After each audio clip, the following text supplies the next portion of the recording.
Sir, இப்ப வந்து தொடர்ந்து அதிமுக தலைவர்கள் வந்து விமர்சிச்சுட்டு இருக்காங்க. அதாவது தாவேகா தலைவர. அதாவது கருப்பு பணம் வந்து வாங்கினவர் தான் விஜய் அப்படின்னு சொல்றாங்க. இதை எப்படி பார்க்குறீங்க? அதேபோல இந்த வருமான வரி வழக்குல வந்து இந்த 1,50,00,000 கோடி அபராதம் விதித்தது சரிதான் அப்படின்னு சொல்லியிருக்காங்க நீதிமன்றம். எதுக்கு? கருப்பு பணம், ஊழல், லஞ்சம், கமிஷன், கரப்ஷன் அதை பற்றி அவர்கள்லாம் பேசலாமா அப்படிங்கிறதே அவங்க யோசிச்சுட்டு பேசணும்.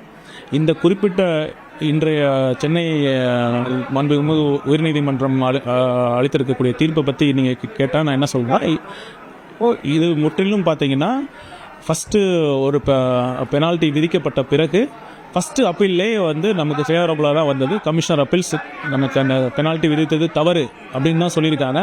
அதற்கான மேல்முறையீட்டில் தான் இந்த தீர்ப்பு வந்திருக்கு.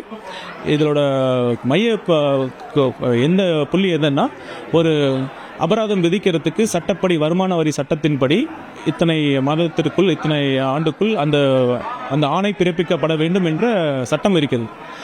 அதை மீறி கிட்டத்தட்ட 2 வருஷம் 3 வருஷத்துக்கு பிறகு அந்த ஆணை அபராதம் விதிக்கப்பட்டதுனால தான் நாங்கள் மேல்முறையீடு பண்ணோம். இதை ஒரு ஒரு வரி செலுத்துவோர் என்ற முறையில் அனைவருக்குமான உரிமை தான் அதன் பேரில் தான் அதற்கான ஆடிட்டர்ஸ் சட்ட வழிமுறைகளின் அடிப்படையில் தான் இந்த அப்பீல் செய்யப்பட்டது. அதற்கான முடிவு அவர்களிடம் கலந்து ஆலோசித்து எடுக்கப்படும். சார், நீங்கள் வருமான வரித்துறையில் வந்து உயர் பொறுப்பில் வந்து இருந்தீங்க. ஸோ அதிலிருந்து தான் நீங்கள் வாலண்டரி ரிட்டையர்மெண்ட் வாங்கிட்டு வந்திருந்தீங்க. ஸோ இந்த வழக்கு நீங்கள் ஏற்கனவே வந்து குறிப்பிட்டிருக்கீங்க, அது வந்து அதில் விதிகள் இருக்குது அப்படின்னு சொல்லியிருக்கீங்க. அந்த வழக்கில் ரைட் பண்ணது நீங்கள் தான், நீங்கள் வந்து தலைமையில் இருக்கும்போது தான் நடந்தது அப்படின்ற ஒரு குழப்பம் இருந்துகிட்டு இருக்கு. அதனுடைய உண்மை என்ன? எனக்கு ஆச்சரியமாக இருக்குது, இன்னும் அந்த குழப்பம் இருக்குமா அப்படின்னு.